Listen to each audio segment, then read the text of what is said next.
नमस्ते छात्रों, मैं प्रिया शर्मा प्रभात किड स्कूल की हिंदी अध्यापिका आपका स्वागत करती हूँ। आज की इस तासिका में हम चित्र वर्णन के बारे में जानेंगे। चित्र वर्णन क्या होता है तथा वह किस तरह लिखा जाता है, उसके बारे में हम सीखेंगे। चित्र वर्णन अर्थात किसी भी चित्र को देखकर उसके विषय के बारे में बताना ही चित्र वर्णन कहलाता है। तो चलिए विस्तार से देखते हैं। आइए सीखें, चित्र वर्णन किसे कहते हैं, इसका क्या महत्व है, एक सटीक चित्र वर्णन किस प्रकार से किया जाता है। सटीक अर्थात एक अच्छी तरह से चित्र को किस तरह से वर्णन किया जाता है, वह हम आज देखेंगे। सबसे पहले जानते हैं चित्र वर्णन किसे कहते हैं। किसी भी चित्र को देखकर उससे संबंधित भावों को अपनी कल्पना की शक्ति से लिखकर या बोलकर प्रकट करना चित्र वर्णन कहलाता है। मान लीजिए आप किसी चित्र को देख रहे हो तथा उस चित्र को देखकर आपके मन में आने वाले भावों को, आपके मन में आने वाली कल्पना शक्ति को आप किस तरह से लिखते हो, यह चित्र वर्णन कहलाता है। हमारे जीवन में चित्र वर्णन का क्या महत्व है। हमारे अंदर चित्र या किसी दृश्य को परखने की बुद्धि और प्रतिभा का विकास होता है। हमारी भाषा विकसित होती चली जाती है।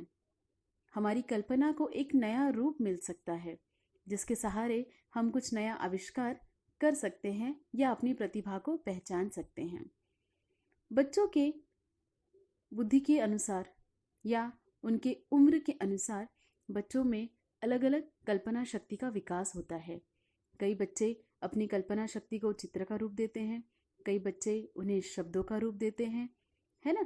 ठीक उसी तरह हर कक्षा के बच्चे अपने अपने एज अनुसार, अपनी अपनी कल्पना शक्ति के अनुसार चित्रों का वर्णन करते हैं।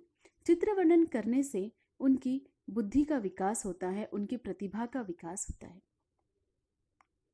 चित्र वर्णन किस प्रकार से सटीक रूप से किया जा सकता है। छात्रों, यदि हम निम्न बातों का ध्यान रखेंगे तो चित्र का वर्णन प्रभावशाली ढंग से कर सकते हैं। सबसे पहले चित्र को ध्यान से देखना और समझना चाहिए। चित्र के अनेक पहलुओं पर विचार करना चाहिए।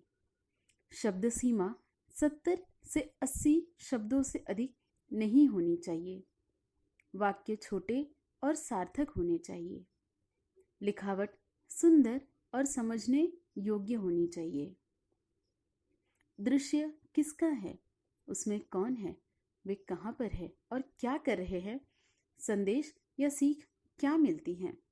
सबसे पहले दिए गए चित्र का हमें ध्यान से अवलोकन करना है, उसे ध्यान से देखना है तथा उस चित्र में क्या क्या दर्शाया गया है, कौन क्या कर रहा है, जगह कौन सी है, कितने लोग हैं, यह सब हमें ध्यान से देखने के बाद उस चित्र का वर्णन करना है। किसी भी चित्र का वर्णन करते समय हमारी भाषा सरल होनी चाहिए। कम से कम शब्दों में अधिक से अधिक अर्थ समझने का प्रयास करना चाहिए। अंत में संदेश या सीख क्या मिलती है, उस चित्र के द्वारा हमें क्या संदेश मिलता है, क्या सीख मिलती है, आदि जानकारियों के साथ साथ अपने मौलिक विचारों को भी लिखना चाहिए। वाक्य और विचार क्रमबद्ध होने चाहिए।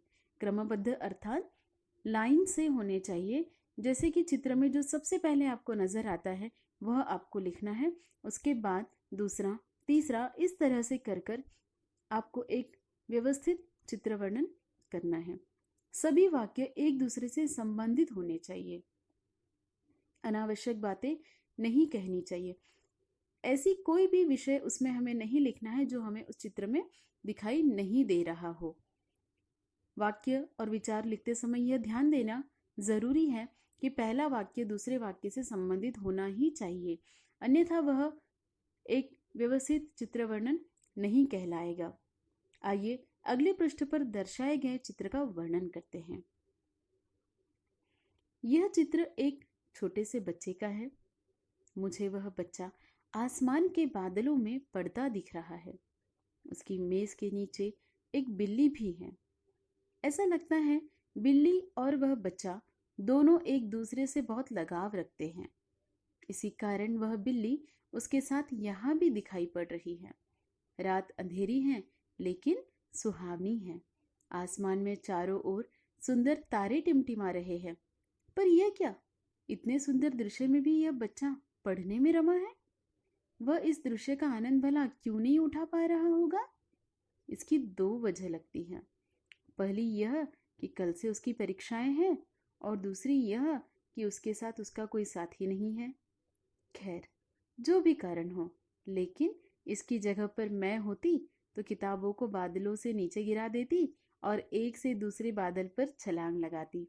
इतना ही नहीं, चांद का झूला बनाती और तारों की गेंद। काश यह सब मेरे लिए भी सच हो जाए।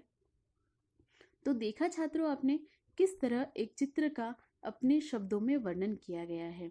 जब हम किसी चित्र का वर्णन करते हैं तो वर्णन करते समय कई अनोखी बातें हमारे दिमाग में आती हैं। जैसे कि इस चित्र में उस छात्रा ने लिखा है कि अगर मैं होती तो मैं कुछ और करती। तो बच्चे अपनी अपनी बुद्धि के अनुसार, अपनी अपनी कल्पना शक्ति के अनुसार चित्र का वर्णन कर सकते हैं।